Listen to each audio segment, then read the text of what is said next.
How to write a conclusion paragraph.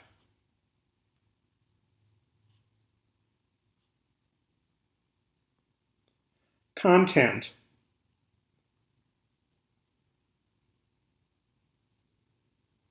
What is a conclusion paragraph? Definition. Transition words and phrases. How to write a conclusion paragraph. Example of a conclusion paragraph. Okay, you're almost done with your essay. You've got a solid introduction that outlines the issues you're discussing, and you've done your research. Each paragraph has a good topic sentence, and your ideas are well organized. Now, how do you wrap it all up? Today, we're going to look at conclusion paragraphs. There are some phrases writers in English almost always use in concluding paragraphs. We'll look at those, and we'll discuss the kinds of content you should put into your conclusion. We also have a list of things to avoid in conclusion paragraphs. Are you ready? What is a conclusion paragraph?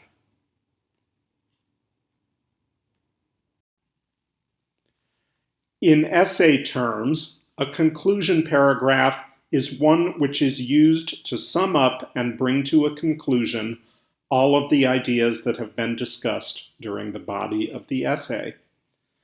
The conclusion paragraph can be used to demonstrate to the audience that the goal you set out to achieve has been accomplished. It can also show the reader that you have proven your thesis statement. There are specific terms which should be used when starting your conclusion paragraph. These words and phrases, known as conclusion transition words, can help you to bring together all of your ideas and thoughts in one neat and concise sentence. Some of these phrases might be as follows. In summary, to sum up, in conclusion, by and large, in short, finally, in brief, to summarize, on the whole, in the final analysis. How to write a conclusion paragraph.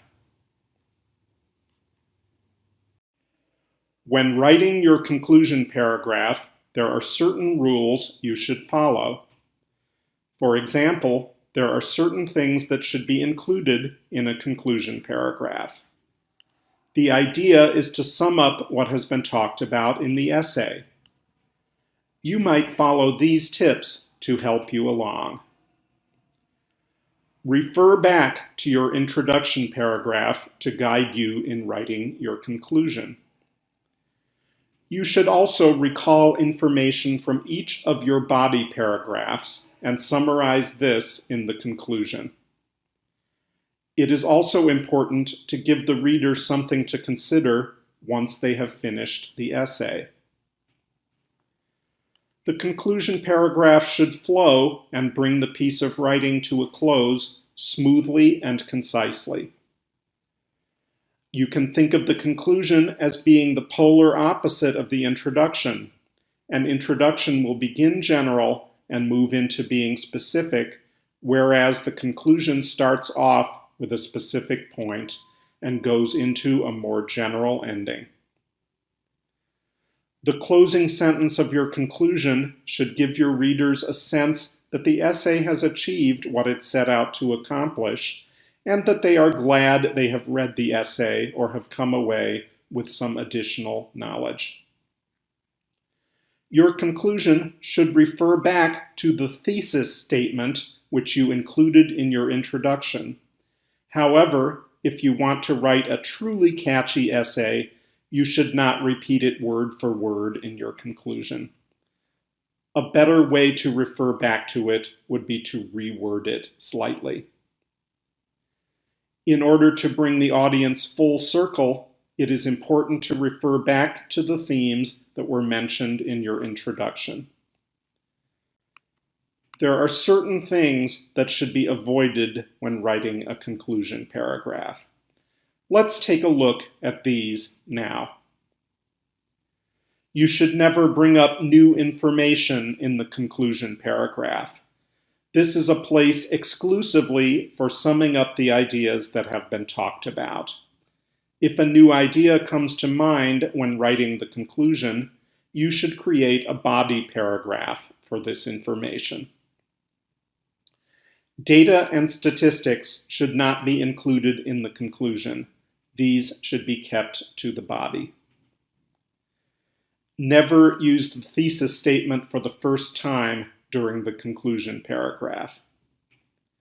Do not write a conclusion that does not follow the tone or theme of the rest of the essay.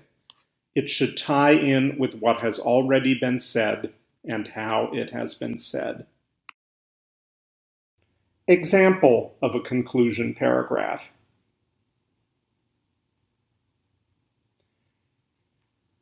The first example is taken from an argumentative essay. To conclude, the writers had said that the vegetarian diet led to the less small, all-cause type of mortality and a couple of declines in cause-specific mortality. Coupled with the Eschel paper, the study should have proven that the vegetarian diet is a lot safer for everyone. The next example is one taken from an essay based on the subject of why Ross did not deserve Rachel on Friends. Even though viewers had always expected that Ross and Rachel would reunite at the end of the Friends series, the fact is that Ross did not deserve her as a girlfriend. As we saw at the beginning of the series, he was unfaithful to her after they had been together for more than a year, and he did not wish to admit his wrongdoing once they attempted to get back together after breaking up the first time.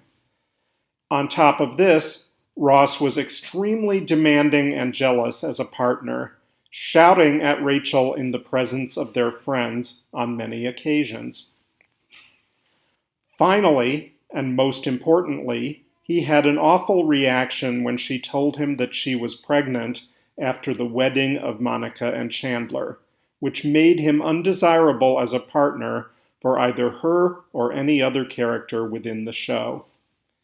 This conclusion is even more apparent when we view the show years after it ended, now that we have a better understanding of the rights of women and of domestic abuse in romantic relationships. To sum up, your conclusion should refer back to the previous parts of your essay, show that you have achieved what you promised in the introduction, and give the reader something to think about going forward. Now, go and finish that essay.